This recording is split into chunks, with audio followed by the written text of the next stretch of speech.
어떤 가난한 남자가 있었습니다. 근데 장가를 갔는데 이 아내 집안에서 이 남자 집이 너무 못 살아요. 돈도 하나도 없고 지방에 사는 사람이었는데 땅 하나 없고, 그래서 그 오빠가 그 논을 장만을 해줬습니다. 그래서 8,000평 되는 논을 사주고 그걸로 이제 농사 짓고 살라고. 그래서 이제 농사 짓고 살면서 잘 먹고 잘 살았는데 이분이 또 시대의 흐름을 좀 잘 알아요. 그러면서 자기가 서울에 살고 있는데 그러지 말고 이제 땅 팔고 서울로 올라와라. 그래가지고 서울 근교에다가 여기에다가 사두는 게 좋겠다 해가지고 이제 2,000평을 사게 했답니다. 팔고 올라와서. 그런데 올라와가지고 뭐 마땅히 할 게 없으니까 이제 양계장을 하고 있었는데, 어쨌든 잘 안 돼도 좀 몇 년 좀 잘 있어 봐라 그랬는데, 하는데 자기 마음처럼 잘 안 돼요. 시골에 있을 때보다. 그래가지고 그래도 상의라도 해야 되는데 상의도 안 하고 그냥 싫어가지고 정리를 해버렸대요. 그냥 말도 안 하고 다 팔아버리고 시골로 내려갔답니다. 근데 내려갔는데 한 달 만에 뉴스가 나왔대요. 서울이 이렇게 확장한다 그러면서, 강남시대 열리던 거 아시죠? 그래가지고 이 강남구 신사동에 2,000평을 샀었는데 그 땅을 다 팔고 내려왔는데 거기가 서울로 들어갔다. 그 이후 어떻게 됐는지는 대충 아시죠? 사람이 때를 아느냐 모르느냐, 사실 잘 모르죠, 사람은. 근데 하나님께서는 때를 통해서, 시간을 통해서 우리를 통치하세요. 그래서 이걸 잘 이해해야 됩니다. 하나님께서 때를 가지고 이 세상을 다스리시는데, 오늘 3장을 전체적으로 봅니다. 근데 우선 1절부터 8절 내용에 보면 하나님께서 때를 가지고 통치하시는 게 나오고, 특별히 2절부터 8절에 보면은 28가지 때가 설명이 됩니다. 대조되는 것으로 쌍으로 14가지씩 쭉 나열이 돼요. 좋은 것 14가지, 나쁜 것 14가지 이렇게 나옵니다. 좋은 것은 예를 들면은 날 때, 치료시킬 때, 세울 때, 웃을 때, 춤출 때, 사랑할 때, 평화할 때, 뭐 이런 것들이 좋은 거죠. 그리고 나쁜 것은 예를 들면 나오는 말씀 그대로 죽을 때, 죽일 때, 헐 때, 울 때, 슬퍼할 때, 미워할 때, 전쟁할 때, 이런 식으로 쭉 나옵니다. 근데 이 구성을 자세히 살펴보면 굉장히 특이하게 배열이 되어 있어요. 처음에 시작할 때 날 때가 있고 죽을 때가 있으며 이렇게 시작을 합니다. 그래서 다들 좋고 나쁘고 이렇게 계속 가는 걸로 생각하시는 분들이 많은데, 그렇지 않아요. 자세히 보면은 그 나열이 처음에 두 쌍은 그렇게 돼요. 그런데 세 번째 쌍부터 또 순서가 바뀝니다. 죽일 때가 있고 치료할 때가 있으며, 나쁜 게 먼저 그 다음 좋은 거, 이렇게 바뀌어요. 그렇게 몇 쌍을 가다가 또 바뀝니다. 또 이렇게 계속 좋고 나쁜 순서가 뒤바뀌어요. 그리고 마지막 두 쌍도 마찬가지입니다. 사랑할 때가 있고 미워할 때가 있으면 8절에 좋은 건 먼저죠. 그런데 그 다음에 또 바뀌어요. 전쟁할 때가 있고 평화할 때가 있느니라. 나쁜 건 먼저 나옵니다. 솔로몬이 이렇게 배열한 이유가 뭐냐? 이 사람이 생각이 없어서 그런 게 아니에요. 가장 지혜로운 사람이잖아요. 이렇게 한 이유를 11절 후반에서 설명합니다. 하나님의 하시는 일의 시종을 사람으로 측량할 수 없게 하셨도다. 사람은 결코 인생에 되어지는 일을 예측할 수가 없어요. 나름대로 한다고 하죠. 그렇지만 제대로 예측을 할 수가 없습니다. 본문 1절을 보십시오. 범사의 기한이 있고 천하만사가 다 때가 있나니. 솔로몬이 하나님께서 이렇게 중요한 시간의 법칙을 가지고, 때의 법칙을 가지고 이렇게 이끌어 가시는 이유를 그가 깨달았어요. 우리가 이걸 깨달아야 되는데 교회는 다녀도 이거 깨닫지 못한 사람들이 생각보다 굉장히 많습니다. 하나님께서 이렇게 시간, 때를 가지고 세상을 다스리시는 세 가지 근본적인 이유가 있습니다. 11절에 나와요. 11절 함께 읽어보겠습니다. 하나님이 모든 것을 지으시되 때를 따라 아름답게 하셨고 또 사람들에게는 영원을 사모하는 마음을 주셨느니라. 그러나 하나님이 하시는 일의 시종을 사람으로 측량할 수 없게 하셨도다. 아멘. 여기에 세 가지 이유가 설명되어, 첫째가 아름답게 하신다는 겁니다. 하나님의 모든 것을 지으시되 때를 따라 어떻게 아름답게 하셨고, 이렇게 말씀합니다. 나중에 이 말씀 잘 묵상해 보시기 바랍니다. 성경 이 3장 2절부터 8절에 있는 내용들을 순서대로 잘 묵상해 보시면 무슨 뜻인지 이해가 될 거예요. 깊게 보면 몇 가지만 생각해 보겠습니다. 날 때가 있고 죽을 때가 있다. 근데 날 때가 있고 죽을 때 있는 거 다 아는데 죽을 때 아름답게 돼요. 예를 들겠습니다. 제가 저희 아버님을 굉장히 존경하고 사랑했는데 아버님이 돌아가시니까 슬프죠, 당연히. 굉장히 슬픈데 그리고 나서는 아버님에 대한 기억이 아름답게 정리가 돼요. 귀하게 여겨지는 거죠. 여러분 다 마찬가지잖아요. 내가 사랑하는 사람이 죽으면 슬픈 건 사실인데 대신에 그분과의 과거의 기억들이 아름답게 기억이 돼요. 그래서 사람이 죽은 후에 우리의 기억에 사랑하는 사람들이 아름답게 남습니다.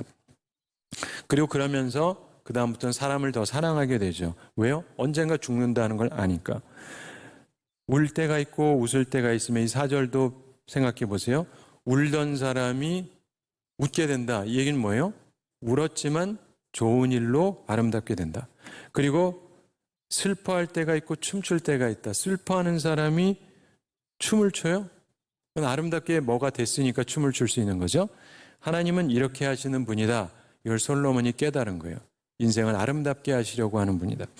특별히 한 가지 우리가 주의 깊게 볼 부분이 있는데 14쌍 28가지 때의 시작 그리고 끝을 살필 필요가 있습니다. 시작이 뭐죠? 2절에 나옵니다. 날 때. 그렇죠? 마지막은 8절 후반에 나옵니다. 뭐죠? 평화할 때. 결국 때의 시작은 날 때로부터 해서 평화할 때 이렇게 끝이 나요. 다시 말해서 긍정적인 시작과 긍정적인 결말이다. 솔로몬은 그걸 깨달은 거예요. 하나님께서는 여러 가지 다른 시간의 때를 이용하셔서 우리의 인생을 아름답게 하시려고 하신다. 이거를 깨닫게 되시기를 바랍니다. 두 번째로 하나님께서 시간대로 다스리시는 이유는 사람들에게 영원을 사모하는 마음을 주려고 하시는 거예요. 11절 중반에 나오죠. 또 사람들에게는 영원을 사모하는 마음을 주셨느니라.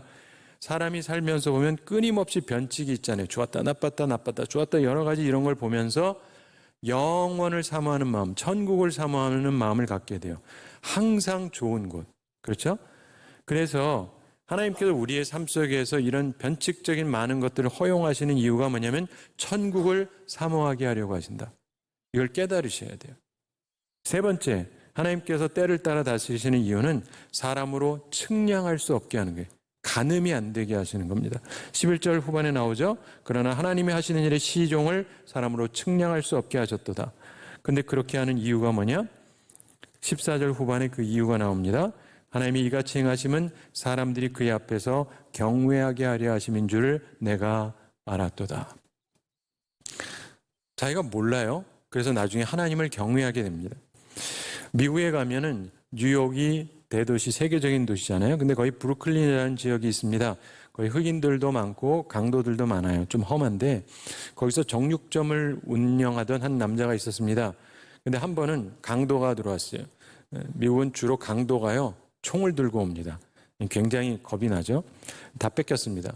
근데 며칠 후에 강도가 또 들어왔어요. 얼마나 기분이 안 좋아요. 조금 있다 또 들어왔어요. 한 달 동안에 권총 강도가 4번이나 들어왔어요. 그 겁이 나가지고 살 수가 없어요. 사람이 일을 할 수가 없습니다. 그래서 방탄조끼를 구입했어요. 그래가지고 그걸 사 입고 일을 했어요. 그러니까 마음이 좀 놓입니다. 근데 주변 사람들이 그거를 듣고 주변 상인들이 나도 방탄조끼 좀 사줘. 그래가지고 이제 대신 구입을 해주고 그랬는데 하도 사람들이 그러니까 이 사람이 아예 그냥 정육점을 정리하고 방탄조끼 회사를 하나 설립을 해버렸습니다. 근데 그게 너무 잘 돼가지고 나중에 여러 곳에 지사를 세우고 큰 기업으로 발전했어요. 그래서 한때 정육점 하던 이분이 나중에 회장이 된 거예요.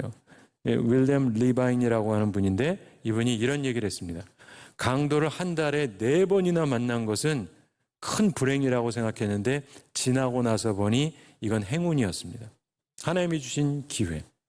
내가 만약에 그때 강도를 4번이나 만나지 않았다면 지금도 칼 들고 고기 썰고 있을 겁니다. 사랑하는 성도 여러분, 하나님께서는 이렇게 3가지 이유로 아름답게 하시려고, 그리고 영원을 사모하게 하시려고, 그리고 측량 못함으로 하나님을 경외하게 하시려고 시간을 통해서, 때를 통해서 이 세상을 다스리시는 거예요. 그러니까 이걸 이해하셔야 됩니다. 그리고 사람들 중에는 이런 하나님의 때를 따라 다스리심에 순응하는 사람이 있어요. 그리고 불순종하는 사람이 있습니다. 그 차이점을 보면서 우리의 모습을 점검해 보기를 바랍니다. 하나님의 때를 따라 다스리심에 불순종하는 사람에게 나타나는 3가지 특징이 있습니다. 조심하셔야 돼요. 첫째, 슬픔이에요. 하나님께서 때를 따라서 다스리신다. 이거를 순응하지 않으면은 자꾸 슬픔에 사로잡혀요. 혹은 분노하면서 삽니다. 우울하게 살아가요. 그리고 분노 조절 장애까지 생겨버리는 것이죠. 두 번째로 하나님의 다스리심에 불순종하는 사람은 악행을 하게 돼요. 기분이 나쁘니까 좋은 일 안 해요. 자꾸 나쁜 짓을 합니다. 세 번째로 이런 사람의 특징은 불만으로 살아갑니다. 하나님께서 때를 따라 다스리시는 그 다스리심에 순복하지 않기 때문에 여러 가지 때를 만나면서 항상 불만족해요. 이러면 이래서 불만, 저러면 저래서 불만. 사랑하는 성도 여러분, 그렇게 살지 마시라고 이 말씀을 주신 겁니다. 이렇게 사는 것하고 다르게 우리는 하나님께서 때를 따라 다스리시는 것을 기억하면서 순종하며 살아가야 됩니다. 그렇게 살아가게 되는 사람에게 나타나는 세 가지 특징이 있다고 오늘 성경이 우리에게 교훈해 줍니다. 우리가 갖고 있어야 되는데 첫째가 뭐냐면 기쁨입니다. 12절 초반을 보십시오. 사람들이 사는 동안에 기뻐하며 선을 행하는 것보다 더 나은 것이 없는 줄을 내가 알았고, 이렇게 말씀하죠. 사람이 사는 동안에 기뻐하는 것, 행복한 것이 좋다, 이런 말씀입니다. 이 전도서는요, 허무주의를 말하는 책이 아니에요. 헛된 세상이에요, 잘못하면. 그런데 여기에서 기뻐하는 것, 행복한 것이 있어야 좋다, 이렇게 말씀해요. 근데 이것은 하나님께서 때를 따라 다스리심에 순응하는 사람에게 주어지는 복입니다. 데살로니가전서 5장 16절부터 18절에도 보면 항상 기뻐하라, 쉬지 말고 기도하라, 범사에 감사하라, 이것은 그리스도 예수 안에서 너희를 향하신 하나님의 뜻이니라 말씀하지 않습니까? 그런데 하나님의 뜻에 순종할 생각을 가진 사람들에게 이 기쁨이라는 복이 주어지는 것입니다. 사랑하는 성도 여러분, 이것은요, 하나님께서 세상을 아름답게 하려고 이런저런 때를 주셨다는 걸 이해하는 사람만이 할 수 있는 거예요. 하나님께서 우리의 삶에 밀물 썰물처럼 없어지기도 하고 생기기도 하고 이런 변칙적인 것을 주시는 이유가 뭐냐면 우리를 아름답게, 우리의 삶을 아름답게 하려고 한다라고 생각을 할 때 비로소 기쁠 수가 있는 거예요. 이 기쁨의 복을 반드시 누리는 우리 모두가 되기를 바랍니다. 두 번째로 하나님의 때를 따라 다스리심에 순종하는 사람들의 특징은 선을 행해요. 악행이 아니라 선행을 행합니다. 12절에 보시면 사람들이 사는 동안에 기뻐하며 선을 행하는 것보다 더 나은 것이 없는 줄을 내가 알았고, 이렇게 말씀하죠. 선을 행하는 것의 중요성을 말합니다.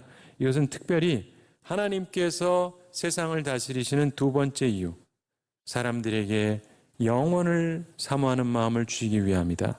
이거를 이해할 때 가능한 거예요. 우리의 삶에 여러 가지 밝고 어두운 일들이 발생하긴 하지만 영혼을 바라보면, 천국을 바라보면 우린 반드시 선을 행하게 되는 것입니다. 여러분, 노벨상 다 아시죠? 그 이야기가 유명합니다. 왜 생겼는지. 이 알프레도 노벨, 스웨덴의 화학자죠. 다이너마이트를 발명한 사람입니다. 그리고 엄청난 재산을 모았습니다. 근데 하루는 그가 신문을 봤는데 신문 일면에 알프레도 노벨 사망, 이렇게 큰 기사가 일면에 딱 뜨는 거예요. 자기는 살아있는데. 그러면서 자신에 대해서 표현하기를 다이너마이트의 왕, 이렇게 말하기도 하고, 죽음의 사업가, 이러기도 하고, 파괴의 발명자, 이렇게도 기록한 걸 봤습니다. 무엇보다도 이 사람이 충격되었던 것은 사실 그동안 사람들이 자기 보면 다 위대한 발명가라 그러고 아주 최고의 부자니까 다들 앞에선 좋게만 얘기했거든요. 근데 자기가 죽었다라고 생각하니까 갑자기 죽음의 사업가다, 파괴의 발명자다, 이렇게 논하는 걸 보면서 충격을 엄청 받았습니다. 그러면서 자기가 그 상태로 세상을 끝나는 건 너무 슬프다. 그래서 고심을 했습니다. 어떻게 해야 나에 대한 평가가 달라질까? 그래서 죽음의 사업가로 자신의 인생을 끝내고 싶지 않아서 생각한 게 노벨상을 만드는 거예요. 자신의 거대한 재산을 바쳐서 그 기금으로 노벨상을 만들었습니다. 그리고 처음부터 평화상이 아주 유명했죠. 사랑하는 성도들은 만약 내가 오늘 죽는다면, 이걸 가정하잖아요. 오늘 죽는다, 오늘 못 넘긴다, 그럼 천국을 생각해 보세요. 그럼 오늘 나쁜 일 할 사람 아무도 없어요. 최대한 선을 행할 거예요. 그렇죠? 네. 하나님은 우리가 그러기를 원하시는 거예요. 세 번째로 하나님의 때를 따라 다스리심에 순종하는 사람의 특징이 있는데 만족을 얻게 돼요.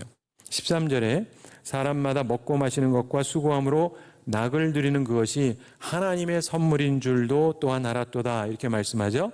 이것은 2장 24절에 있던 말씀이랑 거의 비슷한 문장입니다.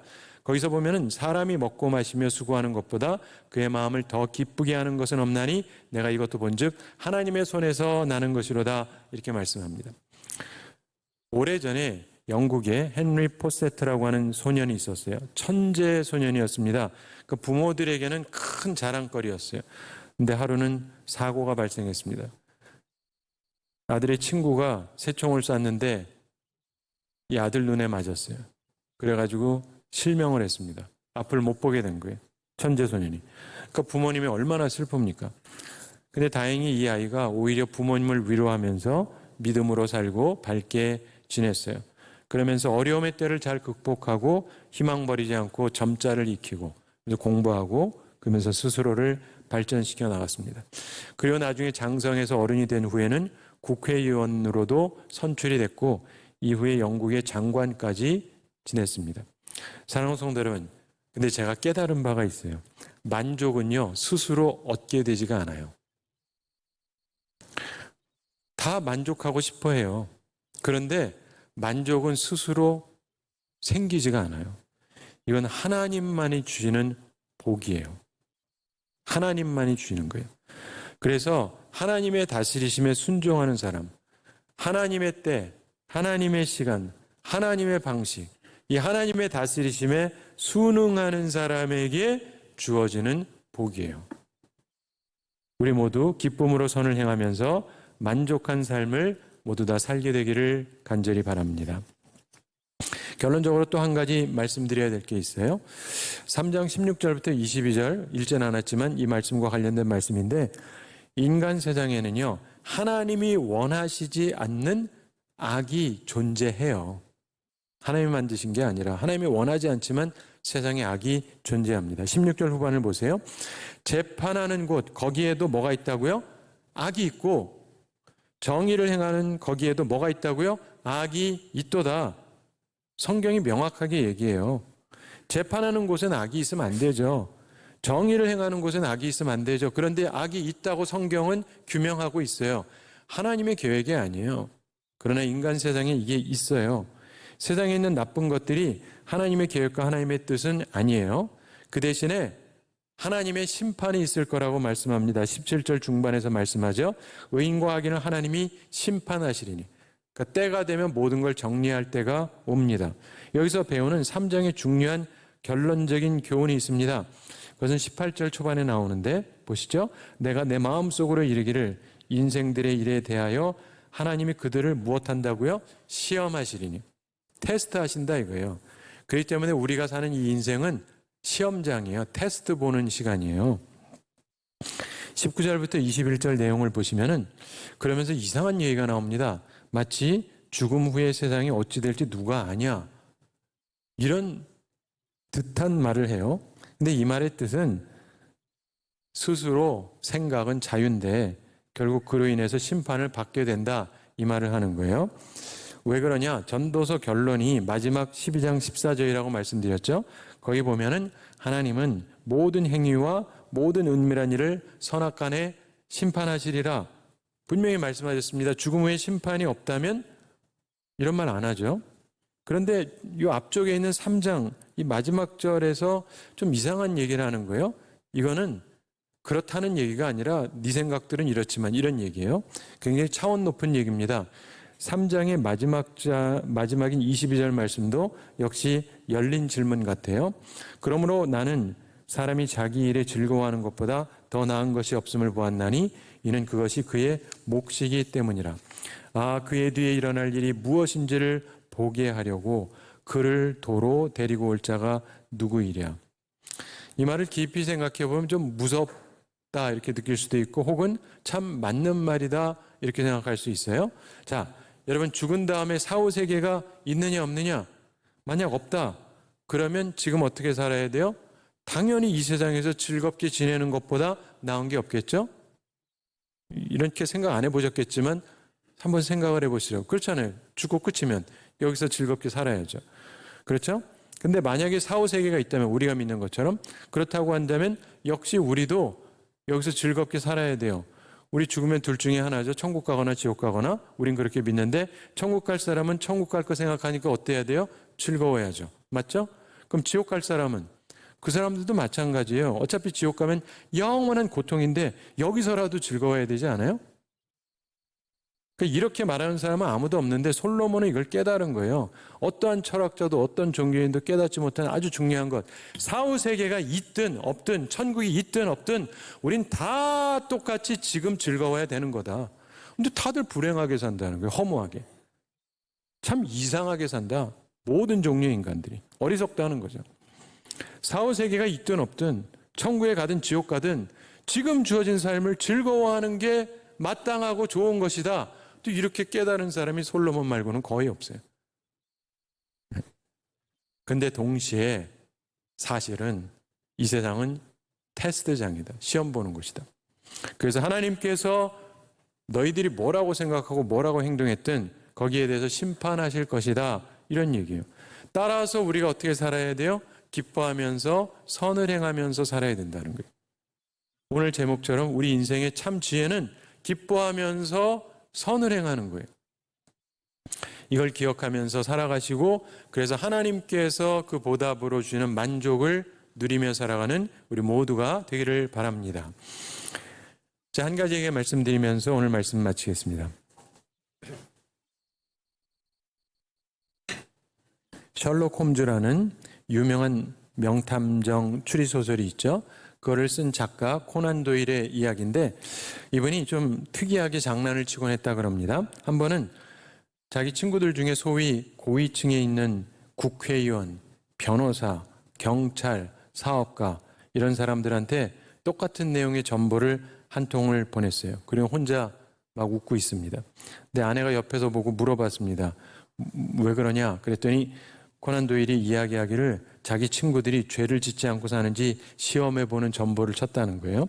아내가 궁금합니다. 그래서 뭐라고 전보 쳤냐고 물어봤습니다. 그랬더니 코난 도일이 웃으면서 말합니다. 간단해요. 누가 보냈는지는 쓰지 않고 이렇게 썼어요. 당신의 죄가 탄로났으니 빨리 몸을 숨기시오. 이렇게 적었다는 거예요. 그리고는 얼마 후에 전보 띄운 친구들 집을 차례차례 방문했습니다. 국회의원 친구 집에 갔더니 없어요. 어디로 도망갔어요. 변호사 친구 집을 가봤습니다. 이 친구도 어디로 사라졌어요.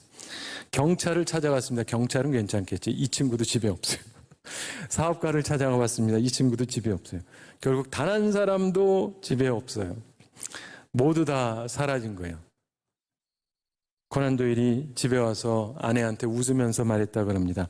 전보받은 친구들 모두 집을 나가서 아직까지 소식이 없다는구려. 내 친구들은 모두 죄인들이야. 오늘 이거 가지고 장난치지 마세요. 자, 우리가 후회 없는 행복한 인생을 살아야 되잖아요. 그러려면 기뻐하면서 선을 행하면 돼요. 그러면 안전한 거예요. 그래서 만족을 누리며 살아가는 우리 모두가 되기를 우리 주님의 이름으로 축원합니다.